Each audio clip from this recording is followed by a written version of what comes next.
বিল্বমঙ্গলের সেই মহারাজকে দেখার জন্য এই ভিড়।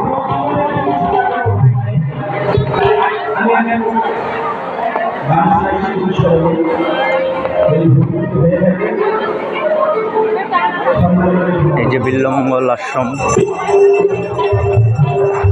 আশা করি ভালো লাগবে সবারই।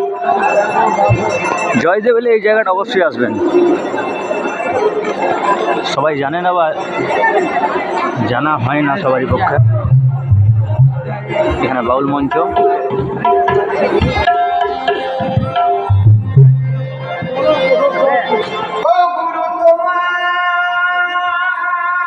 জায়গাটা বেশ